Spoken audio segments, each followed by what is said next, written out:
नमस्कार, बहुत स्वागत है आप सभी का। मैं हूं आपके साथ नैना यादव, लेकर हाजिर हूं हमारा खास शो पूछता है इंडिया। आज बात कर रहे हैं पाकिस्तान के फील्ड मार्शल आसिम मुनीर की, उनके उस बयान की जो उनके कामों से कतई मेल खाता हुआ तो नजर नहीं आता। अब उनकी कट्टरपंथी सोच किस तरह की है वो हम सभी जानते हैं। कट्टरपंथी सोच उनसे भले ही मुसलमानों का साथ देने का दावा करवाती हो, लेकिन हकीकत में वो सबसे ज्यादा मुसलमानों को ही नुकसान पहुंचा रहे हैं। ऐसा हम क्यों कह रहे हैं, आइए मैं आपको बताती हूँ पूरी खबर के माध्यम से। दरअसल एक कार्यक्रम था जिसमें पत्रकारों से बात करते हुए सीडीएफ आसिम मुनीर ने कहा कि पाकिस्तान का जो निर्माण है, जिस मकसद के लिए किया गया था, अल्लाह ने उसे पूरा करने का ऐतिहासिक मौका दिया। अब मुनीर ने दावा किया कि पाकिस्तान तेजी से अपनी मंजिल की ओर बढ़ रहा है। मुनीर के मुताबिक पाकिस्तान इस्लाम के नाम पर बना और आज वो इस्लामिक देशों में विशेष दर्जा रखता है। मुनीर ने कहा कि पाकिस्तान आतंकवादियों से प्रभावी तरीके से निपट रहा है। साथ ही पाकिस्तान की आर्थिक स्थिति मजबूत होने का दावा भी किया गया। अब माना जा रहा है कि एकमात्र परमाणु संपन्न मुस्लिम देश होने की वजह से पाकिस्तान मुस्लिम देशों का नेतृत्व करने की मंशा रखता है। ख्वाहिश है पाकिस्तान की, भले ही वो महंगाई के दलदल में हो, भले ही जिस रूप में वो खुद भिकारिस्तान बना हुआ है, लेकिन पाकिस्तान बनना चाहता है मुस्लिम देशों का रहनुमा। अब माना जा रहा है कि मुनीर के बयान का मकसद घरेलू मुद्दों से पाकिस्तान की जनता का ध्यान भटकाना भर है। आपको वो बयान भी हम सुनाएंगे, बताएंगे कि आखिर ये बयान क्या है। इस बयान में सीडीएफ आसिम मुनीर ने मुसलमानों का खैरख्वाह होने का दावा किया और उनके बयान से तो ऐसा लगता है कि वो इस्लामिक देशों का नेता बनने की कोशिश कर रहे हैं, जबकि हकीकत यह है कि मुनीर की सेना के सबसे ज्यादा वार मुसलमानों पर ही होते हैं। अब कैसे, समझिए। दरअसल जिस रूप में पाकिस्तान का बलूचिस्तान प्रांत या खैबर पख्तूनख्वा प्रांत, यहाँ पर अशांति ही अशांति है। बलोच लोगों पर या फिर यहाँ के टीटीपी के खिलाफ पाकिस्तान की सेना अक्सर ऑपरेशन चलाती है और टीटीपी को इन्होंने आतंकवादी संगठन करार दिया है, बीएलए को इन्होंने आतंकवादी संगठन करार दिया है। लेकिन अगर टीटीपी के कमांडर्स या उनके अलगाववादियों की बात करें, उग्रवादियों की बात करें या बीएलए की बात करें, तो ये सब पाकिस्तान की ही धरती के लोग हैं। अब अफगानिस्तान के तालिबान शासन को मान्यता देने वाले पाकिस्तान के रिश्ते आज उनसे ही खराब हो चुके हैं। पाकिस्तान की सेना अक्सर अफगानिस्तानियों पर हमले करती है, हाल ही में हुआ, जिनमें अक्सर मासूम लोग ही मारे जाते हैं। हाल ही में पाकिस्तान और अफगानिस्तान के बीच में चमन बॉर्डर पर झड़प हुई थी। इससे पहले किला सैफुल्ला सेक्टर में दोनों देशों की सेनाओं के बीच में गोलीबारी हुई। जाहिर सी बात है कि पाकिस्तान मुसलमानों का हिमायती होने का दावा भले ही करे, लेकिन हकीकत इससे पूरी तरह से उलट है। और यही बात है, हाल ही में हमने देखा था इजराइल और गाजा के बीच में जिस तरह से तनाव है, उसमें बाकायदा अमेरिका की तरफ से एक फॉर्मूला निकाला गया पीस प्लान को लेकर। स्टेबलाइजेशन फोर्स तैयार करने की बात की गई और उस स्टेबलाइजेशन फोर्स का एकमात्र उद्देश्य है हमास को निहत्था करना, उसके हथियार खत्म करना। और इजराइल का ये पूरी तरह से क्लियर कट मैसेज है कि जब तक हमास का खात्मा नहीं हो जाता, एक एक नेता को नहीं खत्म कर दिया जाता, तब तक ये जंग यूं ही जारी रहेगी। यानी इजराइल अपनी तरफ से क्लियर कट मैसेज दे चुका है, अमेरिका क्लियर कट हमास को आतंकवादी मानता है। अब यहाँ पाकिस्तान जिस रूप में हमास के खिलाफ या फिलिस्तीनियों के खिलाफ इसमें शामिल होने पर लगातार जो भूमिका में नजर आता है, उसे ये स्पष्ट हो जाता है कि कैसे अपनों के खिलाफ ये हथियार उठाने की कगार पर पाकिस्तान है। तो कहा कुछ जाता है और किया कुछ जाता है। ऐसे में बड़े सवाल, क्या मुनीर घरेलू समस्याओं से जनता का ध्यान हटाना, भटकाना चाहते हैं? क्या केवल मुसलमानों की चिंता करना ही पाकिस्तान के लिए पर्याप्त है? क्या मुनीर का मकसद दूसरे देशों को धमकी देना है, जिस रूप में वो नजर आते हैं?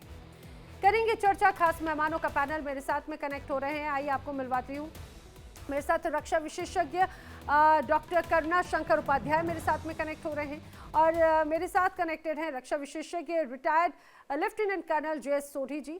आप दोनों का बहुत बहुत स्वागत है इस पूरी चर्चा में। सोढ़ी साहब, मैं चर्चा की शुरुआत आप ही से करना चाह रही हूँ। मुझे जरा बताइए, कुछ समय पहले एक बयान आया था आसिम मुनीर का, उसकी तरफ से, उस बयान में उनकी तरफ से ये कहा गया कि पाकिस्तान की जो सेना है वो अल्लाह की सेना है। उन्होंने तो यहां तक कहा कि इतनी ताकत है कि अगर वो मिट्टी का गोला भी उठाएं और वो फेंके तो वो बारूद और बम बन जाता है। और दूसरी तरफ जिस तरह से अपनों पर ही वो हथियार चलाते हैं, उनका खून बहाते हैं, ये तो कितना विरोधाभास है इसमें। जय हिंद नैना जी। जय हिंद सर। ये मेरा सौभाग्य है कि मैं आपके न्यूज चैनल पर और विख्यात को पैनलिस्ट के साथ हूँ। पाकिस्तान एक देश के तौर पे उसकी बुनियाद दो ही चीजों पे है, भारत विरोधी और हिंदू धर्म विरोधी नियत और नीतियां। और यही दो सिद्धांती बुनियाद पे पाकिस्तान बना है और अब तक पाकिस्तान टिका है, क्योंकि पाकिस्तान की आवाम के अंदर पाकिस्तानी सेना ने ऐसा डर बिठा के रखा है इन दोनों चीजों का, और इन दोनों चीजों के बारे में इतना जहर फैला के रखा है कि आज अगर पाकिस्तान जो भी थोड़ा बहुत इकट्ठे है वो सिर्फ इन दो बुनियादी नियत और नीतियों की वजह से है। अब ये असीम मुनीर का ये जो बार बार अलग अलग जगह पे बयान आना, कभी दो धर्मों का मेल नहीं है, कभी वक्त आ चुका है पाकिस्तान को कार्रवाई करने का जिसके लिए पाकिस्तान बना था, ये सारी चीजें समझने के लिए हमें थोड़ा इतिहास में जाना पड़ेगा। दिसंबर 1971 को जब भारत ने पाकिस्तान को युद्ध में हराया और पाकिस्तान के दो टुकड़े कर दिए, उसके अगले महीने 24 जनवरी 1972 को पाकिस्तान के मुल्तान शहर में कॉन्फ्रेंस हुई, जिसे मुल्तान कॉन्फ्रेंस के नाम से जाना जाता है। इस मुल्तान कॉन्फ्रेंस की अध्यक्षता पाकिस्तान के तब के वजीर आजम जुल्फिकार अली भुट्टो ने की, और इस मुल्तान कॉन्फ्रेंस में पाकिस्तान के भविष्य के लिए तीन अहम निर्णय लिए गए। पहला, पाकिस्तान परमाणु हथियार बनाएगा। दूसरा, पाकिस्तान भारत में आतंकवाद का समर्थन करेगा भारत में अस्थिरता और अशांति फैलाने के लिए। और तीसरा, वक्त आने पे पाकिस्तान जम्मू कश्मीर के लिए भारत पे जंग करेगा। पाकिस्तान के लिए ये जो तीसरा मुद्दा था ये सफल हो नहीं पा रहा था, क्योंकि सैनिक तौर पे भारत पाकिस्तान से बहुत मजबूत है, और जो हमारी अब तक 5 सैनिक मुठभेड़ हुई हैं 1947 से लेकर ऑपरेशन सिंदूर तक, हमने हमेशा पाकिस्तान को बुरी तरह हराया है। लेकिन सब कुछ बदला 2013 में जब शी जिनपिंग चीन के राष्ट्रपति बने।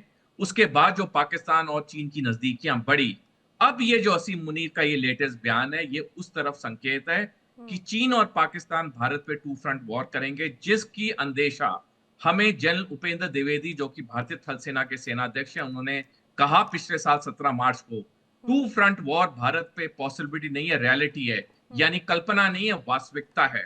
और पिछले साल ही 9 जुलाई को जनरल अनिल चौहान, जो कि भारतीय सशस्त्र बल के चीफ ऑफ डिफेंस स्टाफ हैं, उन्होंने बयान दिया, जिस तरह से चीन, पाकिस्तान और बांग्लादेश की नजदीकियां बढ़ रही हैं, ये आने वाले समय में भारत की सुरक्षा और अखंडता के लिए दिक्कत पैदा करेंगी। तो ये जो असीम मुनीर का बयान है, ये सीधा और सीधा टू फ्रंट वॉर की तरफ इशारा है। सर, सिर्फ टू फ्रंट वॉर, और यही बात मैं समझना चाह रही हूँ जिस रूप में अभी हम देख रहे हैं पूरी परिस्थितियों को, करुणा शंकर उपाध्याय जी, क्या सिर्फ टू फ्रंट वॉर ही एकमात्र ये इसका एक उद्देश्य है? क्योंकि आसिम मुनीर जो पिछले कुछ वक्त से जब दुनिया भर के अलग अलग देशों में जाकर मंच को जब संबोधित करते हैं, और हाल ही में हमने देखा कि कई ऐसे मुस्लिम कंट्रीज को भी वो संबोधित कर रहे थे और ये भरोसा दिलाने की कोशिश कर रहे थे कि अगर किसी को ज़रूरत है, या विक्टिम कार्ड खेलने की कोशिश की गई थी कि अगर दुनिया में मुस्लिमों के साथ में जिस रूप में अन्याय हो रहा है, हमें उनके खिलाफ आवाज़ बुलंद करनी है, और जिसको ज़रूरत है पाकिस्तान के द्वार उनके लिए हमेशा खड़े हुए हैं। हालांकि बड़ा हास्यास्पद है, जो खुद भिकारिस्तान बना हुआ है, कटोरस्तान बना हुआ है, वो दुनिया की क्या मदद करेगा? लेकिन फिर भी एक नैरेटिव सेट करने की कोशिश है। क्या ये कहा जाए कि यानी मुस्लिम कंट्रीज का वो रहनुमा बनने की कोशिश करें, ना सिर्फ पाकिस्तान, और उसमें बड़ा चेहरा आसिम मुनीर होंगे? और रहनुमा बनना चाहते हैं। सऊदी अरब तो इनको इस्लामिक राष्ट्र मानता ही नहीं, पाकिस्तानी मुसलमानों को तो असली मुसलमान ही नहीं मानता। इनको तो इस बार आपने देखा होगा हज करने की भी इजाजत नहीं मिली, और जिस ढंग से पाकिस्तानी भिखारियों को बड़े पैमाने पर 26,000 भिखारियों को भगाया गया, और आज तो पाकिस्तानियों को ना वो वीजा दे रहे, ना अमेरिका वीजा दे रहा। इनकी स्थिति तो विश्व में यह है। दूसरी बात क्या है कि इनको भले लोग फील्ड मार्शल कहें, लेकिन ये फील्ड मार्शल, और इन्होंने न केवल ये ऑपरेशन सिंदूर पर पिटे, बल्कि अफगानिस्तान के साथ भी पिटे, घरेलू मोर्चे पर ध्यान भटकाने के लिए भी यह सब कर रहे हैं। और जो इनको निमंत्रण मिला गाजा पीस के कारण, जिसके कारण ये उछल रहे हैं, वो भी इनके लिए इतना आसान नहीं है। वहां भी $1 अरब इनको फीस भरनी है, जो कहीं न कहीं किसी से उधारी लेकर के, चाहे IMF से ले, चाहे अमेरिका से ही उधारी लेकर उसकी फीस भरे तभी ये प्रवेश कर सकते, तो इनके लिए आसान नहीं। ये एक प्रकार से आसिम मुनीर का बड़बोलापन है और कहीं न कहीं वो दिखाने का नाटक कर रहे हैं। वो भी असलियत जानते हैं कि क्या चीज है। ऑपरेशन सिंदूर के दौरान भारतीय सेनाओं ने जिस शौर्य और पराक्रम से कम हथियारों का उपयोग करते हुए उन्हें गहरी चोट दी है, वह वो लंबे समय तक भुला नहीं पाएंगे। लेकिन वो आदत उनकी जो है, या आप कह सकते हैं कि पाकिस्तान का जो स्वभाव बन गया, उनके अस्तित्व का कारक ही यही को लगातार भारत विरोधी और जी जी देखिए, इसमें कोई शक नहीं, जो बड़ी परिस्थितियां यहाँ पर नजर आती हैं, बार बार एक नैरेटिव गढ़ने की कोशिश की जाती है। दो और खास मेहमान मेरे साथ में कनेक्ट हो चुके हैं। विदेश मामलों के जानकार संजीव श्रीवास्तव जी भी मेरे साथ कनेक्ट हो चुके हैं और पाकिस्तान से पत्रकार डॉक्टर मोहम्मद बिलाल शफीक भी मेरे साथ में कनेक्ट हो चुके हैं। आप दोनों का ही इस चर्चा में बहुत बहुत स्वागत है। डॉक्टर मोहम्मद बिलाल शफीक, आपसे जानने की कोशिश कर रही हूँ, पिछले कुछ वक्त से जो लगातार बयान सामने आते हैं आसिम मुनीर के, ऐसा लगता है कि वो मुस्लिमों के जो मुस्लिम उम्मा है, पूरी दुनिया के मुसलमानों के एक तरह से रहनुमा बनने की कोशिश की जाती है। कई बार उन्होंने ये कहा कि भाई जो हम हैं मदद के लिए, हम हैं आपके साथ के लिए, लेकिन वही बात जब पाकिस्तान की स्थितियों की होती है तो वहां पर वो बिल्कुल उलट हो जाते हैं, वहां पर अपनों का ही खून बहाते हुए नजर आते हैं। आखिर क्या है मन में उनके? जी बहुत बहुत शुक्रिया, आपने टाइम दिया, मुझे बोलने का मौका दिया। देखिए, जब आप ये कहती हैं ना कि आसिम मुनीर साहब जो हैं वो मुस्लिम उम्मा की लीडरशिप की बात करते हैं, तो इसमें तो कोई ढकी छुपी बात ही नहीं है। पाकिस्तान वाहिद इस्लामी मुल्क है जो एटॉमिक पावर है, ठीक है। पाकिस्तान की जो आर्मी है दुनिया में भी और इस्लामी वर्ल्ड में भी ताकतवर तीन आर्मी में से एक है। पाकिस्तान जो है उसकी हिस्ट्री ये बताती है कि उसने एक तरफ उसके इंडिया है, एक तरफ अफगानिस्तान है, एक तरफ ईरान है। जब भी पाकिस्तान के खिलाफ साजिश हुई, मैं कोई यहाँ बैठ के, क्योंकि मुझे शर्म आती झूठ बोलते हुए, लोग इस उम्र में भी झूठ बोलते हैं तो उन्हें शर्म नहीं आती। यकीनन 1971 में हमें धचका लगा है, हम 2 लाख हुए हैं, हमारे 2 टुकड़े हुए हैं, मैं ये मानता हूँ। लेकिन 1971 के बाद जो हमने लेसन सीखा, जिसका फिर हमने इंडिया को काउंटर करने के लिए अफगानिस्तान में जब भी हमारे खिलाफ साजिश हुई, या जब भी जिसे मैं अफगान जहाद कहूंगा 1979 से लेकर जो 1990 तक हुआ, फिर वार अगेंस्ट टेररिज्म में पाकिस्तान ने कैसे स्किलफुली डिप्लोमेटिकली अपने आप को बचाया। फिर आप ये देखें ईरान को हमने कैसे उसकी रजीम बचाई, अफगानिस्तान के मामला हो, सऊदी अरेबिया के मामला हो, UAE के मामला हो, तो पाकिस्तान मैटर करता है। पाकिस्तान वाकई उम्मत मुस्लिमा को लीड कर रहा है। अब आगे बात आप पाकिस्तान की अगर करती हैं कि पाकिस्तान में अपने लोगों का खून, अपने किसी लोगों का हम खून नहीं करते। जो TTP है वो Indian sponsor terrorist based organization है। वो अगर हमारे मुसलमानों को, हमारे हिंदुओं को, हमारे सिखों को, हमारे पाकिस्तानियों को यहाँ पर, चाहे उनका किसी भी मजहब और कम्युनिटी से ताल्लुक हो, हमारे सिक्योरिटी फोर्सेस पर अगर हमला करेंगे तो पाकिस्तान TTP को उसका उसी की जुबान, बल्कि उससे लीथल अंदाज में, मोर लीथल अंदाज में। आप उन्हें अपना खून का रिश्ता बताते थे, अपने DNA वाला बताते थे। अब वही अफगानिस्तानी आपको दुश्मन नजर आते हैं। काबुल में कभी आप उन पर मिसाइल गिरा देते हैं, कभी आप उनके ऊपर गोला बारूद बरसा देते हैं, कभी उनके लोगों की हत्या कर देते हैं। अब आपको बलूचिस्तानी भी अपने नजर नहीं आते, आपको बलूचिस्तानियों से भी इतनी तकलीफ है। और बार बार अगर आप खैर खदमत की बात करते हैं तो सबसे महत्वपूर्ण आप मुझे एक बात ये समझाइए, पिछले कुछ वक्त से हमने देखा लगातार ऐसे बयान सामने आते हैं आपके आसिम मुनीर के, और वो कहते हैं कि भाई ऑपरेशन सिंदूर के वक्त में अल्लाह की कृपा थी। अच्छी बात है, आप जिसकी भी इबादत करते हैं उसकी कृपा, उसका आशीर्वाद हमेशा आपके ऊपर रहता है। तो इतने वक्त तक, लगभग 80 साल से ज्यादा के वक्त तक जब आपने ऐसी परिस्थितियां देखी, तो उस वक्त तक नहीं था कि अल्लाह का आपके ऊपर हाथ या कृपा नहीं थी क्या? नहीं, क्या ये किसी मौजूदे से काम है कि भारत जो समझता था कि पाकिस्तान का बनना गौ माता के टुकड़े हैं, भारत जो अखंड भारत का नारा लगाता था, भारत जो इस खित्ते में समझता था कि दूसरी कोई नेशन ही नहीं मार्च करे, तो उसके होते हुए हमने अपना सर्वाइवल किया, हम एटॉमिक पावर बने। अखंड भारत की बात तो अभी भी करता है हिंदुस्तान। और रही बात की अगर अलग होने की, तो जब हिंदुस्तान हमेशा से अखंड भारत जब आप अगर इतिहास, आप तो डॉक्टरेट है ना, अगर आप पढ़ेंगे तो आपको पता है कि आखिर क्या अफगानिस्तान, पाकिस्तान, श्रीलंका, नेपाल पहले क्या हुआ करते थे विच्छेदन से पहले। अलगाव से पहले क्या हुआ करते थे, और अगर होना होता तो वो हिंदुस्तान ने ही अपनी सहमति के साथ में अलग होने की बात कही ना। आप बोले अखंड भारत का मतलब पता है हमारी क्या डेफिनेशन है कि इंडिया पे एटम बम गिरा के इंडिया को खत्म कर दो, बात खत्म।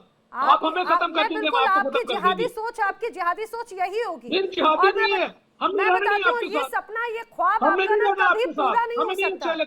अरे कभी पूरा नहीं हो सकता, क्योंकि ये आपके ख्वाब हैं जो कभी पूरे नहीं हो सकते। और वही बात है कि आप कभी उस अखंड भारत की खूबसूरती को समझ भी नहीं सकते। संजीव श्रीवास्तव जी, जिस बात का भी जिक्र यहाँ पर बिलाल कर रहे हैं, और यही जिहादी सोच है, और यही सोच इनके आसिम मुनीर की भी है, और इनको अपनों पर भी खून बहाते हुए, अपने पर भी बम गिराते हुए, उनको कतई जरा सी भी ये कहा जाए कि इस बात को लेकर तकलीफ तक नहीं होती।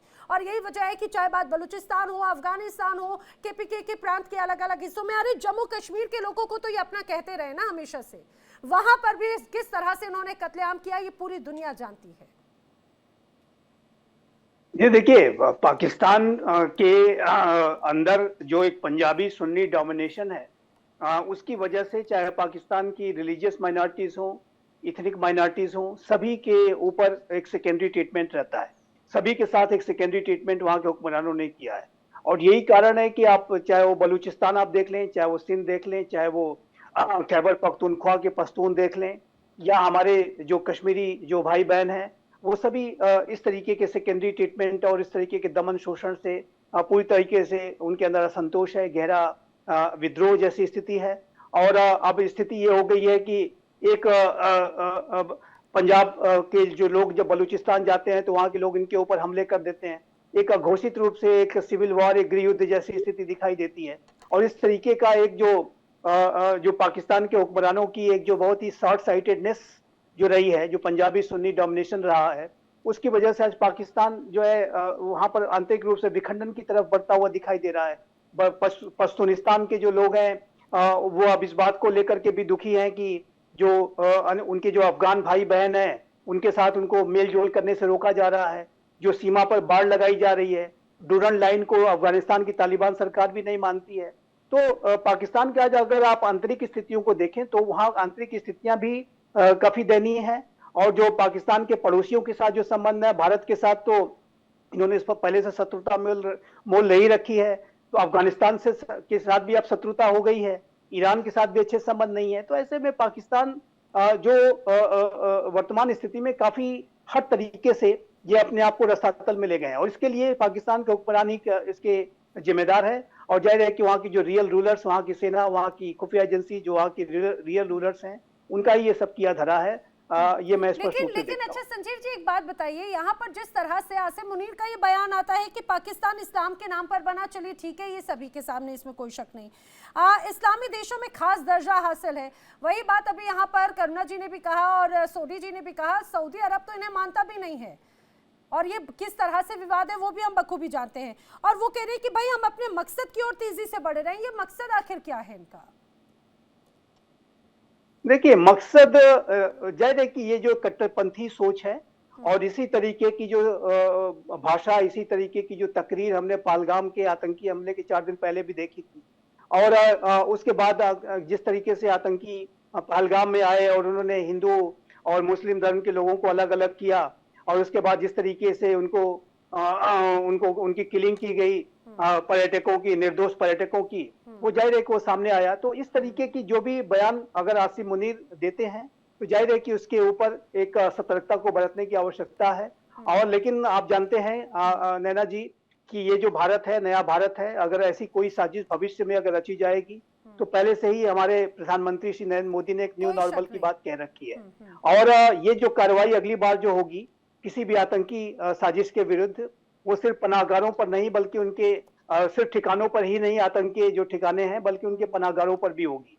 और जाहिर है कि वो पनाहगार कौन है? वह पाकिस्तान की सेना ही है। और पाकिस्तान के जो आतंक के जो आका है उसके साथ साथ पनाहगार भी टारगेट किए जाएंगे। तो ये बात बहुत स्पष्ट है कि अगर तकरीरें देंगे और इस तरीके से फिर से अगर कोई आतंकी साजिश उन्होंने रची तो इसका जो जवाब है इस बार बहुत ही ज्यादा बड़ा और शक्तिशाली होगा, और इसमें संजीव कोई जी, दो राय इसमें नहीं कोई है। शक नहीं, बार बार जो खासतौर से कट्टरवादिता की बात करते हैं और पहलगाम में वो बड़ी तस्वीर नजर भी आई, लेकिन बिलाल जिस स्पेशल स्टेटस की बात करें, ये स्पेशल स्टेटस किस तरह का है? खासतौर से सऊदी, यूएई, कतर जैसे तमाम अमीर मुस्लिम देश जो हैं वो हर रूप में आपसे बहुत समृद्ध हैं और उन्हीं से ही आप पैसा उधार लेते हैं और उन्हीं के ही नाम पर आप खुदकने की कोशिश करते हैं और कई बार तो ये वो आपको मानते तक नहीं है। सऊदी अरब तो ये भी कहते हैं कि भाई आप अपने भिखारियों को अपने पास में रखिए। आखिर ये स्पेशल स्टेटस किस तरह का है? गरीबी को लेकर लगातार जिस तरह से आपने पैसे लिए, अभी भी 2025-26 की भी रिपोर्ट्स में ये कहा जाए कंगाल होने की कगार पे ही है। इतनी बार IMF से बेल आउट मिल रहा है, अभी फिर वही परिस्थिति है, उसका सेकंड राउंड जो है उसकी डिमांड की जा रही है। ये स्पेशल स्टेटस किस चीज को लेकर है? गुर्बत के लिए, आतंकवाद के लिए, किस चीज के लिए? अब आपने ना मेरी बात सुननी है, ये जो आपने मुझसे सवाल किया, अगर जवाब सुनना है तो मैं दूंगा, अपनी बात करनी तो मैं खामोश हो जाऊंगा और इस तरह चने खाऊंगा जिस तरह भी खा रहा हूँ। गुजारिश ये है, खाइए, चने खाने से अच्छा है, दिमाग भी तेज चलता है। आप क्या कह रही है? बोलिए बोलिए। आप कहती हैं स्पेशल स्टेटस क्यों है? स्पेशल स्टेटस इसलिए है कि कोई भी मुल्क जो होता है ना, उसकी एक स्पेशलाइजेशन होती है। जिस तरह आपकी एक स्पेशलाइजेशन है, इंसानों की होती है, मेरी एक स्पेशलाइजेशन है, इधर ये सोटी साहब की स्पेशलाइजेशन है, और भी जो आपके एनालिस्ट बैठे हैं। पाकिस्तान की स्पेशलाइजेशन उसका स्ट्रॉन्ग दिफा है, उसकी स्ट्रॉन्ग आर्मी है, और पाकिस्तान की जो सबसे बड़ी स्पेशलाइजेशन है कि हम कन्वेंशनल और नॉन कन्वेंशनल वारफेयर में हम एक्सपर्ट हो चुके हैं। गुज़िश्ता 40 सालों से हम हालत जंग में, बल्कि तकरीबन 50 सालों से। अब सऊदी अरेबिया के पास पैसा है, मैं यहाँ पर कोई अनरियलिस्टिक बात नहीं करूंगा, पाकिस्तान के पास उतना पैसा नहीं है, फाइनेंशियल इश्यूज हमें हैं, लेकिन उनको ये पता है, सऊदी अरेबिया हो, कतर हो, तुर्किया हो, उन्हें ये पता है कि अगर हम पाकिस्तान के साथ कोई डिफेंस एग्रीमेंट करेंगे, अगर हम पाकिस्तान के साथ कोई ऐसा एग्रीमेंट करेंगे जो हमारे दिफा को, हमारी डिफेंस को, हमारी जो डिफेंस इंडस्ट्री है उसको तगड़ा करेगा, तो हमारी जो फिर ज्वाइंट स्पेशलाइजेशन होगी, कोई किसी को आर्मी देगा, कोई किसी के डिफेंस को तगड़ा करेगा, दूसरा मुल्क उसको इकोनॉमिकली सपोर्ट करेगा। और यही आप इसे बैलेंस करके बताने की कोशिश करें। मैं समझ गई आप क्या बोलने की कोशिश करें। अरे मुझे एक बात बताइए, शायद उसी डिफेंस की आपकी काबिलियत का ही नतीजा है कि आप स्टेबलाइजेशन फोर्स का हिस्सा बनने के लिए आपको इन्वाइट किया गया, और यही वजह है कि अपने ही मुस्लिम भाई जो आपके लिए हमेशा बड़े प्रिय रहे, उन्हीं के खिलाफ हथियार उठाकर उन्हीं का ही खून बहाने की बात करते हैं आप। नहीं, मैंने आपको कहा था गजा में वो नहीं करेंगे, चुपचाप चला, मेरी बात सुन ले, बात सुन ले। आपका नेपाल है ना, वो हिंदू कंट्री है। नेपाल जो है बेसिकली वो एक हिंदू कंट्री है, लेकिन मैं यहाँ हिंदू मुसलमान नहीं ला रहा, बात सुन लीजिएगा पूरी। मेरी बात सुने और मेरी बात तो सुनो बीबी बात सुनो, मैं तो यहाँ भी कुछ कहा ही नहीं आपसे, वही नहीं बर्दाश्त होता। आपके नेपाल के साथ क्या रिलेशन है वो एक हिंदू मजहब के कॉन्टेक्स्ट में आप बता सकते हैं, लेकिन मुझे नहीं लगता कि आप अपने आप को, या आप समझते कि नेपाल और अब एक है। ऐसे मुस्लिम ना, हमारा नबी एक है, हमारा कुरान एक है, हमारा मक्का एक है, हमारा मदीना एक है, वी आर मुस्लिम, और ऐसे मुस्लिम वी आर लाइक अभी आपने अपनी बात को पूरा दरकिनार कर दिया। कुछ देर पहले आपने अफगानिस्तानियों को अलग बात कह देते हैं, आप कहते हैं कि भाई जिस रूप में, जब अगर आप मक्का की एक बात करते, सऊदी अरब वाले आपको एंटर नहीं देते, करुणा शंकर उपाध्याय जी वही बात आप कह रहे थे। नहीं, मैं फिर से यही कहना चाहता हूँ कि पाकिस्तान अभी भी बहुत बड़े भ्रम का शिकार है। उसे लगता है कि वह एक बड़ी सैन्य ताकत है, लेकिन किस प्रकार की सैन्य शक्ति है हमने ऑपरेशन सिंदूर के दौरान देखा, और अफगानिस्तान के लड़ाकों ने भी बताया, सुन लो जरा, अफगानिस्तान के लड़ाकों ने भी बताया कि आपकी क्या हैसियत।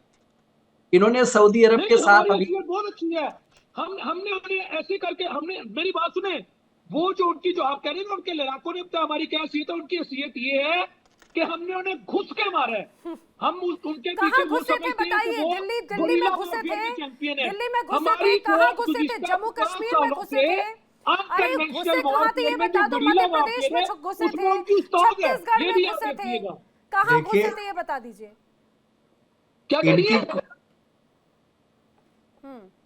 इनकी कोई भी मिसाइल, जी मैं बोलूं? जी बोलिए करुणा जी। इनकी कोई भी मिसाइल और कोई भी ड्रोन भारतीय क्षेत्र में नहीं आ पाया, हमने सीमा पर ही सबको मार गिराया। और हमारी जो मिसाइलें गई या जो भी ड्रोन गए, उन्होंने बड़ी सटीकता के साथ लक्ष्य को भेदा हो, चाहे आतंकवादियों को आतंकी ठिकाने नष्ट करने का हो, चाहे इनके एयर बेसिस और शस्त्रागार नष्ट करने का हो, या इनके राडार सिस्टम को नष्ट करने का हो। तो आप देखेंगे दोनों देश की तकनीक में यह फर्क है। तो इनको तो हमने हर मोर्चे पर जो है ऑपरेशन सिंदूर के दौरान पीटा है, और उसके बावजूद इनका ये बड़बोलापन ही कहा जाएगा कि इनको अभी भी लगता है कि सैन्य शक्ति है। दूसरी बात, अफगानिस्तान ने भी जब भी इनकी झड़प हुई है, इनको मुंहतोड़ जवाब दिया है, और कई बार इनके क्षेत्र में अफगानिस्तान की सेना भी घुसी है, तो वहां भी इनकी कुछ चलती नहीं। ये किस सैन्य शक्ति की बात कर रहे हैं? बलूचिस्तान के लड़ाकों से नहीं निपट पा रहे हैं, खैबर पख्तूनवा के लोग जो है इनको भगा देते हैं, इनकी चौकियों पर हमला कर देते हैं, इनके टैंक तोप उड़ा देते हैं। ये आजाद कश्मीर जिसको कहते हैं, जो पाकिस्तानी ऑक्युपाइड कश्मीर है, वहां भी ये दमन चक्र चलाते हैं, लेकिन वहां के लोग भी जो है इनके पूरी तरह से विरुद्ध है। न तो इनका अपने देश की जनता पर कोई नियंत्रण है, और न ही विश्व की सैन्य शक्ति में इनकी जो रैंकिंग है उसमें कोई इजाफा हुआ है। जबकि आपने देखा होगा कि भारतीय वायुसेना की जो रैंकिंग 2025 की आई ऑपरेशन सिंदूर के बाद, हमने जिस सफलता से इस ऑपरेशन को अंजाम दिया, उसके कारण हम चीन के ऊपर हमारी रैंकिंग भारतीय वायुसेना की तीसरे नंबर पर। लेकिन मुझे लगता है करुणा जी, सबसे महत्वपूर्ण बात यह है कि भाई अमेरिका ने फ्री की बिरयानी दे दी तो खुद को मुस्लिम रहनुमा समझने लगे हैं। ये देखिए अपने आप को किस रूप में समझने लगे। अमेरिका की तरफ से अगर फील्ड मार्शल की तारीफ कर दी गई, मुझे लग रहा है ये शायद पाकिस्तान या मोहम्मद भूल जाते हैं, मोहम्मद बिलाल, कि ग्रीनलैंड पर भी नजरें हैं, वेनेजुएला पर भी नजरें हैं, कल को पाकिस्तान पर भी इसी तरह की नजरें हैं। बलूचिस्तान तो बेच ही दिया इसी रूप में जनरल सोरी जी, और यही वजह है बिलाल शायद समझ नहीं पा रहे। कहते हैं स्पेशल स्टेटस, किस चीज का? महंगाई का स्पेशल स्टेटस, बेरोजगारी का स्पेशल स्टेटस, आतंकवाद का स्पेशल स्टेटस, या ये कहा जाए गुर्बत के नाम पर सबसे ज्यादा गर्त में जाने वाला स्पेशल स्टेटस। नैना जी, मैं दर्शकों से अनुरोध करूंगा, एक किताब जरूर पढ़ें जिसका नाम है नो एग्जिट फ्रॉम पाकिस्तान, जो डेविड मार्के ने लिखी है। लेखक ने बड़ी आंकड़ों के साथ आंकलन किया है कि हालांकि अमेरिका पाकिस्तान से दिल में नफरत करता, लेकिन पाकिस्तान से कभी दूर नहीं हो सकता, क्योंकि अमेरिका को पाकिस्तान की बहुत जरूरत है। इसका हमने एक उदाहरण देखा पिछले साल ऑपरेशन सिंदूर जब खत्म हुआ। 1 महीने के अंदर भारत की 7 डेलीगेशंस 33 देशों में गई, 59 सदस्य की, दुनिया को बताने कि पाकिस्तान ने पहलगाम में क्या किया और ऑपरेशन सिंदूर में हमारी कितनी भारी विजय हुई। लेकिन उसी 1 महीने में पाकिस्तान को 3 सबसे बड़ी मॉनेटरी एजेंसी से, IMF, वर्ल्ड बैंक और ADB से 43.4 अरब डॉलर का ऋण मिला। और इन तीनों संस्थाओं में वोटिंग राइट सबसे ज्यादा अमेरिका, रूस और चीन के हैं, और बाकी जो देश हैं वो G20 शिखर सम्मेलन के लिए भारत में आए थे अक्टूबर 2023 को, जहां पे हमने उनकी मेहमान नवाजी पे 4000 करोड़ रुपए खर्च किए। लेकिन जब वोटिंग का वक्त आया, उन्होंने पाकिस्तान के लिए वोट किया और पाकिस्तान को 43.4 अरब डॉलर का ऋण दिलवा दिया।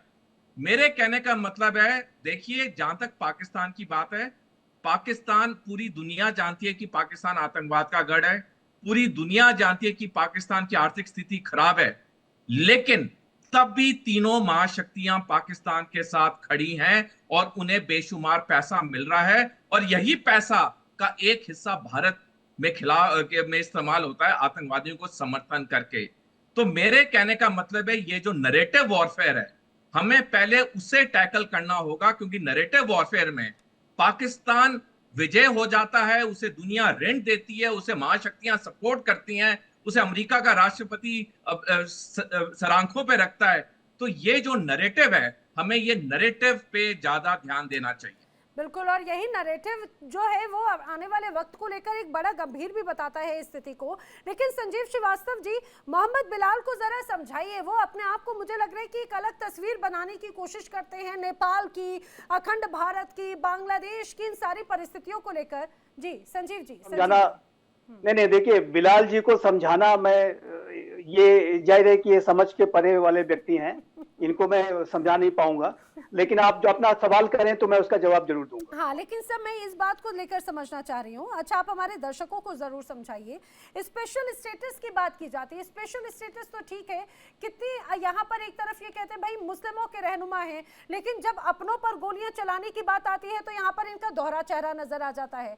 हमने देखा हाल ही में, और सभी को जो भी आवाज उठाएगा उसको या तो फांसी पे लटका देंगे या तो गोलियों के से भून डालेंगे। हाल ही में पिछले साल इस्लामाबाद में भी वही हुआ। बलूचिस्तान तो सबसे बड़ा लिंचिंग का एक बड़ी तस्वीर यहाँ पर नजर आती है, केपी के बड़े स्तर में नजर आती है। अफगानिस्तानी तालिबान जो पहले इनके साथी थे, अब वो भी इनको दुश्मन नजर आते हैं, उनका भी खून बहाने में जरा भी गुरेज नहीं करते। वहां पर आखिर अल्लाह का प्यार कहाँ चला जाता है इनका?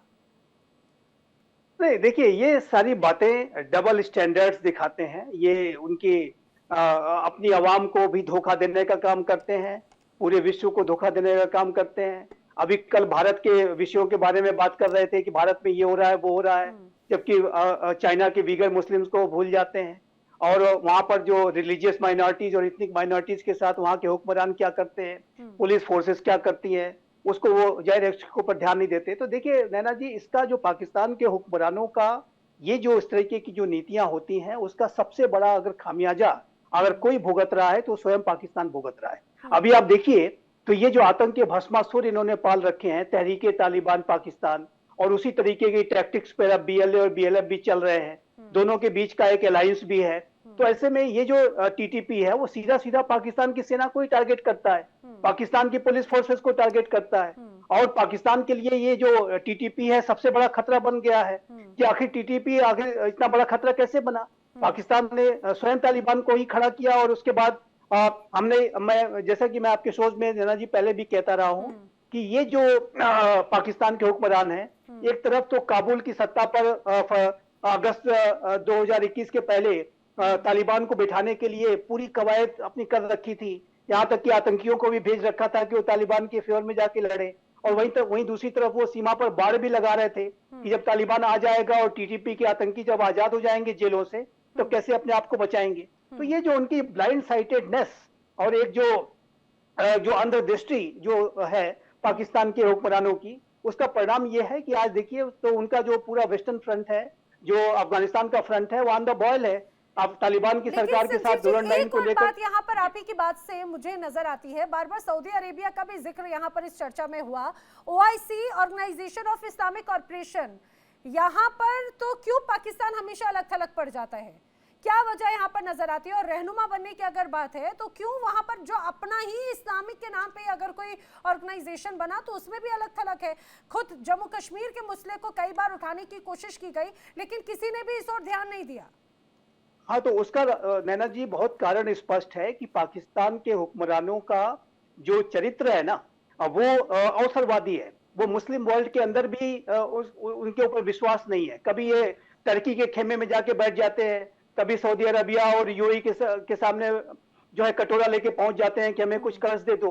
तो जो दो नावों पर सवारी करना, टर्की की जो लीडरशिप जो नया खलीफा बनना चाहता है मुस्लिम वर्ल्ड का, कभी आप उसके साथ नजदीकी दिखाएंगे तो सऊदी अरबिया और यूएई कहां से खुश होंगे। और जहां तक सऊदी अरबिया और यूएई के भारत के साथ संबंधों का प्रश्न है, कल ही आपने देखा किस तरीके से यूएई के जो है की लीडरशिप और राष्ट्रपति नाहयान भारत में यात्रा पर आए, और सऊदी अरबिया के साथ भी हमारे संबंध बहुत ही गहरे हैं। मोहम्मद बिन सलमान जो क्राउन प्रिंस हैं, वो भारत के प्रधानमंत्री श्री नरेंद्र मोदी के बहुत गहरे मित्र हैं। और दोनों सऊदी अरबिया यूएई के साथ हमारी जो पार्टनरशिप है वो लगातार। पाकिस्तान की तो नींद ही उड़ गई होगी।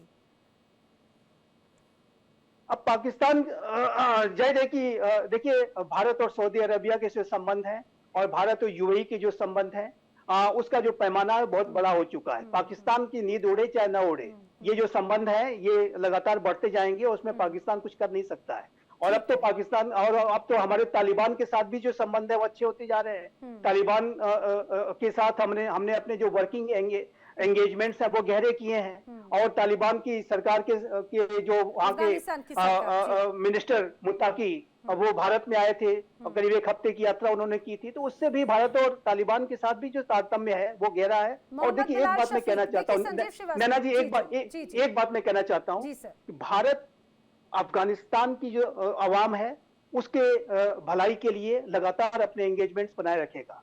और भारत पाकिस्तान के अवाम की भी भलाई चाहता है, लेकिन वो हुक्मरान जो पाकिस्तान के हैं वो कभी भी नहीं चाहते कि भारत और पाकिस्तान के संबंध किसी तरह से बेहतर हो, और इस लगातार अपनी आवाम को धोखे में रखने के लिए वो भारत के खिलाफ साजिशें रचते हैं ताकि भारत का हुआ दिखा करके वो अपने मिलिट्री रूल को वहां बनाए रख सकें। और इसका जो सबसे बड़ा खामियाजा मैं फिर से कहूंगा वो पाकिस्तान की जो आवाम है वो भी करती है। से ध्यान भटकाने के लिए कोशिश है ये, इस तरह के बयान देने की बात है कि भाई जनता को बस यही कट्टरवादी और यही अपने बयानों में भाषणों में उलझा कर रखो, और क्योंकि उसके बाद में जो अगर बाकी मसलों की तरफ उनका दिमाग चला गया तो वो सवाल पूछने लग जाएंगे। दूसरी तरफ भारत में यूएई के संबंधों की बात है। हाल ही में हमने देखा प्रमुख कल ही आए हैं, पीएम मोदी के साथ में गर्मजोशी से मुलाकात हो जाती है। बाकी अन्य जगहों की भी यही परिस्थितियां हैं। आखिर किस गुमान में हैं आप? देखें, इसमें बात ये है, आपको मैं जो समझाने की कोशिश कर रहा हूं आपको समझ नहीं आ रही। इधर सबसे पहले तो ये जो सोडी साहब बैठे हैं, जनरल है, ब्रिगेडियर रिटायर्ड, मुझे नहीं पता, इन्होंने अब इनकी बात में दोहराने लोगों इसलिए इंटरफेयर ना कीजिएगा। इन्होंने कहा इस वक्त पाकिस्तान की सबसे बड़ी सक्सेस ये है कि पाकिस्तान का जो नैरेटिव है वो पूरी दुनिया, बिलखुसूस 3 महाशक्तियां, ये इनके वर्ड्स हैं, यानी कहना चाह रहे थे यूएस से चाइना, रशिया, वो इसको ऑन करते हैं। They don't do anything against the national interest of Pakistan. Pakistan narrative is on the rise. It means कि Pakistan foreign policy has met success, ये इनकी बात है। तो इन्होंने इसके साथ कहा कि we need to counter the narrative that the Pakistani government is sponsoring, क्योंकि वो बड़ी तेजी से चाइना, रशिया और अमेरिका में ना पेनिट्रेट किया है। तो इन्होंने खुद बैठ के कहा कि हमारी फॉरेन पॉलिसी सक्सेसफुल है। अगली बात जो आती है इनकी, अखंड भारत की आप बार बार कर रही हैं, आप आसिम मुनीर की बात बार बार कर रही हैं कि आसिम मुनीर क्यों ठेकेदार बन रहे हैं आलम इस्लाम के, बलोचियों को, यानी वो बलोचिस्तान के हालात देखे, केपी के हालात देखे। मैं दोबारा आपको समझा रहा हूँ, जो पाकिस्तान में केपी में हमारे पख्तून भाई हैं, या बलोचिस्तान में जो हमारे बलोच भाई हैं वहाँ पख्तून हैं, या किसी भी कम्युनिटी से वहां रहने वाले लोग हैं, वो सब पाकिस्तानी हैं, वो सब हमारे माथे का झूमर है, वो सब आसिम मुनीर के भाई बहन, बेटे बेटी हैं, वो सब हमारे हैं। अगर आपके इस नैरेटिव के अनुसार सब आपके प्रिय भाई बंधु हैं, तो मुझे एक बात बताइए, तो इतना सिर्फ सेलेक्टिव क्यों आप हमेशा अपने आप को या आसिम मुनीर आपके सोचते हैं? कल एक खबर आई कि पाकिस्तान में अब न्यूक्लियर बंकर तैयार हो रहे हैं। समझिए, न्यूक्लियर बंकर अचानक से तैयार होने की बात होती है। 6 न्यूक्लियर बंकर तैयार हो रहे हैं, हर एक की कैपेसिटी 150-150 है, यानी कि कुल मिलाकर देखा जाए लगभग 900 लोग। और वो बंकर किस लिए तैयार हो रहे हैं? पाकिस्तान के जो सेना है, पाकिस्तान के जो सैन्य अध्यक्ष हैं, पाकिस्तान के जो बड़े अधिकारी हैं, उनके और उनके परिवार के लिए। आपके यहाँ की आबादी है 23 करोड़ के लगभग, या उससे ज्यादा की होगी। जब भी आपके यहाँ जो लास्ट मैंने डेटा पढ़ा 23 करोड़ के आसपास का था। तो भाई वो 23 करोड़ लोगों से क्या इतनी बेईमानी है? आखिर क्यों उनको, क्या उनके लिए मरने के लिए आपने सिर्फ भूखमरी छोड़ दी है, महंगाई छोड़ दी है, और आपने बचाने के लिए अपने ये डिक्टेटर, आपके जो आपके सेना अध्यक्ष हैं, उनकी तरफ से वो बंकरों की बात है। तो यहीं पर ही तो तस्वीर स्पष्ट हो जाती है ना कि आखिर किस तरह से आप ध्यान भटकाते हैं और क्या प्रेम जताते हैं। कल मुझे खबर मिली, मुझे भी बल्कि परसों मुझे खबर मिली, 2 दिन पहले, कि योगी आदित्यनाथ, राजनाथ सिंह और नरेंद्र मोदी गांव माता का जब इन्होंने पेशाब का 3रा पैक लिया ना, तीनों की हालत बिगड़ गई। फिर दिल्ली में हॉस्पिटल है, मैक्स हॉस्पिटल, मोहम्मद बिलाल, ये बड़ी तकलीफ है आपकी, ये बड़ी तकलीफ है आपकी। मैंने आपसे सवाल पूछा, सुनिए आपको क्या लग रहा है अगर आप गौमूत्र या अगर गौ माता का जिक्र करेंगे तो तकलीफ होगी? मुझे तो बिल्कुल नहीं होगी, मेरे पैनल में बैठे किसी व्यक्ति को नहीं होगी। मैंने आपसे बंकरों को लेकर सवाल पूछ लिया तो आपको तो मिर्ची लग गई बहुत ज्यादा। ज्यादा मूत्र कौन पिएगा? तो जब मोदी चनाही खाए हो या कुछ और खाए हो और बीमार हो गए। अरे भाई, आप चने खाए हैं या कुछ और खाया अभी आपने? दिमाग आपका लगता है कहीं और चला गया है। आपको सपने आ रहे हैं क्या? बैठे बैठे सपने आ रहे हैं क्या? ये ख्वाब देख रहे हो? हमारी खबर है, मैक्स हॉस्पिटल दिल्ली में मोदी जी। ये फेक न्यूज फैलाना बंद करो बिलाल, ये फेक न्यूज फैलाना बंद करो। ये फेक न्यूज कहाँ से मिल जाती है तुमको? ये फेक न्यूज कहाँ से मिल जाती है भाई? ये बिल्कुल फेक न्यूज है। ये कहाँ से लेते आते हो सब? अभी चने खा रहे थे, फिर पता नहीं जाना और पीएम मोदी, अमित शाह और योगी आदित्यनाथ का इनको फोबिया है, आप ये समझिए। इन्हें डर है कि भाई जब ये जो तिकड़ी जुड़ जाएगी, जब दो लोगों ने तो इनकी इतनी बैंड बजा दी, इनको दोपहर में सपने आने लग जाते हैं, और अगर 3 लोगों की अगर तिकड़ी बन गई इनके लिए, तो आखिर जाने क्या होगा, नक्शे से गायब हो जाएंगे संजीव जी ये। और यही वजह है कि रह रहकर उनको बार बार यही बात नजर आती है। आप मुझे जवाब तो दे दो जरा बिलाल, कि आखिर वो 23 करोड़ लोगों का क्या गुनाह है? क्या वो पाकिस्तान में है, ये उनका बड़ा गुनाह है, और या फिर ये बड़ा गुनाह है कि आसिम मुनीर उनके सेना अध्यक्ष बन चुके हैं और उनको भुखमरी के लिए मरने के लिए छोड़ दिया है, महंगाई में, गुर्बत में मरने के लिए छोड़ दिया है? चलिए, आपके पास जवाब नहीं होगा, मैं संजीव जी आप ही जवाब दे दीजिए। बिलाल ने तो अब ऐसा लग रहा है कि ये सवाल सुनकर मुंह पे एकदम पट्टी उनको सांप सूंघ गया है जी। नहीं, क्या जवाब ये देंगे? और देखिए, सच्चाई ये है कि मैं फिर से इस बात को कहूंगा कि ये जो पाकिस्तान का जो कृत्य है, वो अल्टीमेटली पाकिस्तान की अपनी जो उसकी एग्जिस्टेंस है उसके लिए वो खतरा पैदा करते जा रहे हैं। मैं ये स्पष्ट आप देख लीजिए, उसमें कहने की बात नहीं है, पूरा विश्व इस बात को जानता है, देख रहा है। और जाहिर है कि ये जो पाकिस्तान की आंतरिक स्थितियां, चाहे वो आर्थिक स्थिति देख लीजिए, चाहे वो सामरिक देख लीजिए, चाहे राजनीतिक देख लीजिए, हर जगह वहां पर बेड़ा गर्क किया हुआ है। और ये जो पूरी स्थिति है उसके लिए पाकिस्तान को हुक्मरानी जिम्मेदार है। बिलाल जी तो पत्रकार हैं और जाहिर है कि इनकी अपनी एक समझ है और वो समझ से परे वाले व्यक्ति दिखाई देते हैं। और लेकिन जो पाकिस्तान के हुक्मरानों की मैं बात कर रहा हूँ, तो वो हुक्मरानों का जो उनका अपना वेस्टेड इंटरेस्ट है वो इतना ज्यादा हावी होता है कि अपने राष्ट्र के हितों को ही वो सेकेंडरी रखते हैं। और उसका परिणाम ये हो रहा है कि पाकिस्तान की हर तरीके की स्थितियां वहां पर खराब होती जा रही है, दयनीय होती जा रही है। किसी पड़ोसी के साथ अच्छे संबंध नहीं है। अफगानिस्तान, जिसको कि आपने सोचा था कि हमारा ये स्ट्रेटेजिक बैकयार्ड बनेगा, इसका इस्तेमाल हम अपने स्ट्रेटेजिक बैकयार्ड के तौर पर करेंगे। आज अफगानिस्तान का तालिबानी आपको अपना स्ट्रेटेजिक बैकयार्ड बनाना चाहता है। पूरे टीटीपी पूरे पाकिस्तान का तालिबानाइजेशन करना चाहता है, पूरे पाकिस्तान में जो कट्टर शरिया लॉ लागू करना चाहता है। तो ये हाँ बताइए, आप बोलिए आप। हाँ, मैं आपको बताने लगा, चाहे आपने कहा कोई भी ममालिक किसी भी आपके हमसाया मुल्क से ताल्लुकात अच्छे नहीं है। अगर आप अच्छे तरीके से बात करेंगे मैं अच्छे तरीके से जवाब दूंगा। चाइना पाकिस्तान का बेहतरीन स्ट्रेटेजिक पार्टनर है। आपने कहा ईरान जो है ना, ईरान भी हमारा हमसाया मुल्क है। अगर आप गौर करें ना, अगर आपकी ज्योग्राफी पे नजर हो, आपकी मैप पे नजर हो, ईरान इथोपिया के साथ तो नहीं अटैच करता। ईरान भी हमारा हमसाया मुल्क है।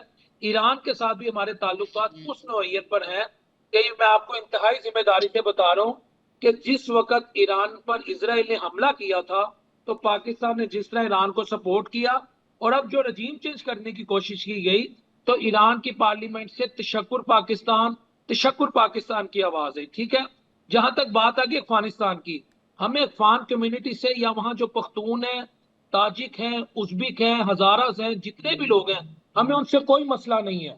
सिर्फ और सिर्फ तालिबान की उस पॉलिसी से मसला है, गलतों से मसला है जिसको आप लोग फंड करते हो और वो पाकिस्तान में दहशतगर्दी करते हो। लास्ट बात, मैं आपको लास्ट बात बता रहा हूँ, मेरा खुदा जानता है, ये मेरी तरफ से आप कोई धमकी ना लीजिएगा। आप लोगों को एक गुमान है अखंड भारत का, अखंड भारत, अनडिवाइडेड इंडिया, गौ माता के टुकड़े, मुझे माजी नहीं पता, लेकिन जो मौजूदा पाकिस्तान है इसमें अखंड भारत को अगर कभी इंप्लीमेंट करने की कोशिश की गई, मैं आपको हकीकत बता रहा हूं, जितने मेरी मीटिंग्स होती हैं, क्योंकि हम सहाफी हमारे एक से मिलते हैं, तो हमारे जो अस्करी अदारे हैं ना, उनकी एक सोच है, फिर सब कुछ मलियामेट हो जाएगा, सब कुछ नहीं बचेगा। बोल लिया आपने, अब मैं बोलूं कुछ प्लीज। आप पाकिस्तान और ये हमारा जो आप कहते हैं ना खित्ता, इसका जो है 2000-3000 साल पहले का इतिहास आप क्या है बताइए जरा। ये क्या अखंड भारत नहीं था? 5000 साल पहले का जो आपका इतिहास है, हमारा इतिहास है, अखंड भारत नहीं था? उसको आप भुला सकते हैं क्या? अखंड भारत हमेशा से रहा है। और देखिए, नहीं, आप ये अखंड भारत हमेशा से रहा है, आप उसको भुला सकते हैं क्या? आप जो है तो उसके ऊपर पर्दा डालने की कोशिश करेंगे कि अखंड भारत कभी था ही नहीं। ये इतिहास तो अखंड भारत ही है, भारतीय उपमहाद्वीप है, इंडियन सब कॉन्टिनेंट है, जिसको कहते हैं भारतीय उपमहाद्वीप, इंडियन सब कॉन्टिनेंट। संजीव जी, एक सेकंड मैं बीच में आती हूँ। बिलाल शफीक, पता है ये आपकी मानसिकता को दर्शाता है। हमेशा हर चीज को सिर्फ आपने नफरत से देखा और कोई चीज नहीं। आप क्या बात कह रहे हैं कि अगर अखंड भारत की बात होती है, आप बार बार गौ माता को बीच में लाने की बात करते हैं। आप ये मान के चलिए हिंदुस्तान में या हमारे यहाँ कम से कम हर चीज को पूजनीय माना जाता है और आप हर चीज को सिर्फ मारने, काटने, बर्बाद, खत्म करने की बात करते हैं। अरे जो देश अपनी जनता का नहीं सोच पा रहा, वो पूरी दूसरी दुनिया के लोगों का क्या सोचेगा बिलाल? आपने मुझे अभी तक जवाब नहीं दिया। जिन बंकरों की बात है, आखिर उन 23 करोड़ लोगों को ऐसे क्या भुखमरी में मरने के लिए छोड़ देंगे? और आप जिन लोगों का रहनुमा बनने की बात कर रहे हैं, मुझे एक बात बताइए, आपके देश में आतंकिस्तान आतंक चरम पर है, महंगाई चरम पर है, भुखमरी चरम पर है, लोग नाराज आपसे लगातार हो रहे हैं और आप बार बार खनखन की बात कर रहे हैं। अरे बलूचिस्तान की बात कर लो, केपीके की बात कर लो, वो खुद आपके साथ में अलग होने की बात करते हैं। आपको हर उस चीज में आपको हिंदुस्तान की बात नजर आती है। आप अपने देश के लोगों को 20 से 22 घंटे, अरे छोड़िए 15 घंटे भी आप उनको बिजली तक प्रोवाइड नहीं करा सकते, पानी तक प्रोवाइड नहीं करा सकते, और आप रहनुमा बनने की बात करते हैं। हिंदुस्तान से आप बराबरी करने की बात कर रहे हैं। जरा स्थिति को देखिए, आईने में जाकर एक बार तस्वीर देखिए, फिर बोलिएगा। संजीव जी कुछ कह रहे हैं, फिर मैं करुणा जी करूंगा। हाँ देखिए, एक बात मैं कहना चाहता हूँ। इन्होंने अखंड भारत का और इस तरीके की जो बातें इन्होंने अभी की हैं, देखिए ये जो इनका जो विचार है ना, यही पाकिस्तान के इस्टेब्लिशमेंट का भी विचार है कि वो भारत और पाकिस्तान के बीच में किस तरीके से दूरी बना करके रखी जाए, इसके लिए वो हर तरीके की नैरेटिव करते हैं। नहीं, क्यों नहीं, आप दूरी क्यों बनाएंगे? नहीं, आप जो है भारत और पाकिस्तान के बीच में संबंधों को बिगाड़ के रखना चाहते हैं, यही आपकी साजिश है। उसके लिए आपने आतंकवाद का इस्तेमाल किया, उसके लिए वो भारत का भय दिखाते हैं। आप जो है अपनी सत्ता को, आपकी मिलिट्री रूलर्स आपकी सत्ता को बनाए रखने के लिए वो भारत के खिलाफ साजिशें रचेंगे। ये हो नहीं सकता। आप इतिहास को नकारेंगे कि ये जो है अखंड भारत नहीं था, सब कुछ अखंड भारत था। पाकिस्तान भी पार्ट था, भारत का ही पार्ट था, बांग्लादेश भी पार्ट था, अफगानिस्तान भी पार्ट था, वो सब अखंड भारत है। उसको इतिहास को भुला सकते हैं, हजारों साल पुराना जो इतिहास है, लेकिन आप दूरी बना के रखने के लिए कि दोनों अलग अलग मुल्क रहे, आप जो है हर तरीके की बातें करते हैं, नैरेटिव करते हैं और साजिशें रचते हैं। आपने हमेशा हर चीज को बर्बाद खत्म और मारने की बात कही, और यही वजह है कि आज स्थिति इस तरह से है। आप बार बार आप जिस बात में उचकने की कोशिश कर रहे हैं ना, वो भी खत्म होने की कगार पर है। आप उस बात को समझ नहीं पा रहे। आप अभी भी हिंदुस्तान हमेशा जोड़ने की बात करें। यस, इसी तरह से आपके टुकड़े टुकड़े हो रहे हैं। आप समझ नहीं पा रहे हैं अभी भी बिलाल। मुझे जरा करुणा जी इनको आईना दिखाइए। जी आर्य संजीव जी, करुणा जी जरा इनको आईना दिखाइए। पाकिस्तान में जो परिस्थितियां हैं, हाँ ये बिल्कुल ऐसे ही टुकड़े हो रहे हैं आपके। आपने पाकिस्तान ने टीटीपी का जिस तरह से आपने बात कही, आपने तालिबान को बनाया, आपकी स्थिति खुद वो आपके लिए अब मुसीबत का सबब बन गए हैं। बीएलए आपके लिए मुसीबत का सबब बन गए हैं। करुणा जी जरा इनको बताइए कैसे अपनों का खून बहाते हैं और बड़ी बड़ी बातें ये करके जाते हैं। देखिए, भारत जो है वसुधैव कुटुंबकम की बात करता है और ये हमेशा जिहादी मानसिकता लेकर मारने, काटने और टुकड़े करने की बात करते हैं। अभी आपने देखा कि कहां से फेक न्यूज और फेक नैरेटिव लेकर आए। पाकिस्तान जो कश्मीरियों को रवैया आप लोगों का, पाकिस्तान का सारा जो एक मिनट क्या कहना चाह रहे हैं बिलाल, पर ही आधारित है। आप कश्मीर को लेकर, कश्मीर के ना आप दिन में भी ख्वाब देख रहे हैं। आप अपना जरा घर संभालिए। कश्मीर बनेगा पाकिस्तान, क्या कश्मीर बनेगा पाकिस्तान? हाँ, ये आपके दोपहर के दिन के सपने, आप पता नहीं ऐसा लग रहा है दिन में आप कुछ और लगा याद रखिएगा, आज की तारीख, आज का ये वक्त कश्मीर बनेगा पाकिस्तान, मैं आपको बता रहा हूँ, वरना पूरे का पूरा खिता वाइप आउट। अब खेलेंगे ना खेलने देंगे। हमारी पॉलिसी पता क्या है? पाकिस्तान की नई फॉरेन पॉलिसी, बंदे के बच्चों की तरह चलो, इंसानों की तरह चलो, वरना ना खेलेंगे ना खेलने देंगे। जो ह्यूमन राइट्स वायलेशन है कश्मीर में, जो वहां पर फीमेल्स के साथ रेप किया गया, जो दुनिया की बदतरीन atrocities, ruthlessness, Indian government specially under Modi government, और उसका जो ऑटोनॉमी का स्टेटस था वो आर्टिकल 370 को रिवोक किया गया। मैं आपको बता रहा हूं, उस वक्त के लिए तैयार हो जाए। आने वाले आपको वक्त में पता लग जाएगा, कश्मीर बनेगा पाकिस्तान। और अब इंडिया की बदमाशी नहीं चलेगी, नहीं चलेगी, नहीं चलेगी। बिलाल शफीक, मुझे बड़ी हंसी आती है आपकी इस चीज को लेकर। और आप बार बार पता है इंडिया डेली पर बैठ के आप धमकी देकर जाते हैं ना, जिस तरह से गीदड़ भपकी देकर जाते हैं। मैं आपको जरा बताऊं, आपकी ये बौखलाहट है। आपने बलूचिस्तान पर जिस तरह से कब्जा किया, आप उन्हें कुछ ना दे पाए। आपने पीओके पे कब्जा किया, आप उन्हें कुछ ना दे पाए। दरअसल आपको जम्मू कश्मीर की खूबसूरती, वहां के लोगों की खुशी नहीं देखी जाती। जम्मू कश्मीर में जो टूरिज्म है वो आपको आंखों में इतना चुभता है सोडी जी इन्हें कि वहां पर टेररिज्म को फैलाने की कोशिश है। बलूचिस्तान, केपीके, पीओके, इनका ये पूरा स्थिति संभल नहीं रही और ख्वाब देखते हैं दिन में बैठ के ये आज भी जम्मू कश्मीर के। नैना जी, पिछले साल अक्टूबर के महीने में मैं श्रीनगर गया था कश्मीर लिटरेचर फेस्टिवल के लिए, जो डल लेक पे हुआ था, और मैं वहां श्रीनगर काफी घूमा और मैं दर्शकों को बताना चाहूंगा कि श्रीनगर की आवाम में इतनी तरक्की आई है, जैसे धारा 370 हटी है, कि रात के 2-2 बजे तक वो पिक्चर देखने जाते हैं, रेस्टोरेंट में खाना खाने जाते हैं। वहां पे इतना कारोबार बढ़ चुका है, बिजनेस बढ़ चुका है, टूरिज्म बढ़ चुका है कि वहां की आवाम अब रियलाइज कर रही है कि धारा 370 ने वहां पे तरक्की रोकी हुई थी। तो ये बिल्कुल पाकिस्तान की तरफ से भ्रम फैलाया जाता है। जो लोग वहां जमीन पे जाते हैं, जैसे मैं पिछले साल गया था कश्मीर लिटरेचर फेस्टिवल के लिए, हकीकत बिल्कुल विपरीत है जो कि पाकिस्तानी झूठ फैलाते हैं। नैना जी, बहुत जरूरी हो जाता है हमें एज अ नेशन एक चीज समझना, पाकिस्तान हमारे किसी बराबर का नहीं है। हमें पाकिस्तान के साथ उलझ के पाकिस्तान के बराबर आने की कोशिश करनी नहीं चाहिए, क्योंकि पाकिस्तान हो ही नहीं सकती। बिल्कुल, क्योंकि पाकिस्तान चाहे आर्थिक तौर पे हो, कूटनीतिक तौर पे या सैनिक तौर पे हो, ये हमेशा हमसे कमजोर रहेगा। जितना हम पाकिस्तान पाकिस्तान पाकिस्तान का राग अलापते हैं, उतना पाकिस्तान को हवा मिलती है ये नेशनल न्यूज चैनल्स पे आके इस तरह की बातें करने की।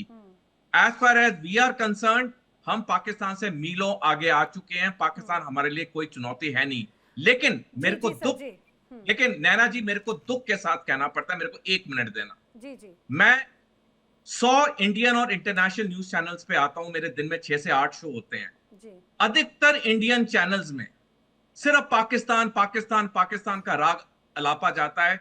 चीन के बारे में कोई बात करने को तैयार नहीं है। 1998 में हमारे तब के thank you very much Bharat का नंबर 1 दुश्मन चीन है। उन पे इतना राजनीतिक दबाव आया, 5 साल बाद 2003 उन्हें ये बयान वापस लेना पड़ा।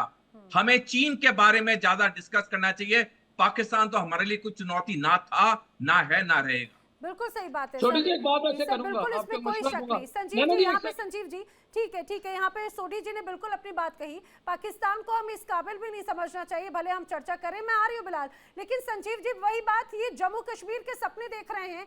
ऐसा देश जिसने अभी तक लोकतंत्र तो स्थापित किया नहीं, एक प्रधानमंत्री तो दे नहीं पाए, यहाँ पर हमेशा हर चीज डगमगाती रहती है, मार्शल लॉ बार बार लगता रहता है, अपनी आवाम को तो ये सुविधाएं देते नहीं है।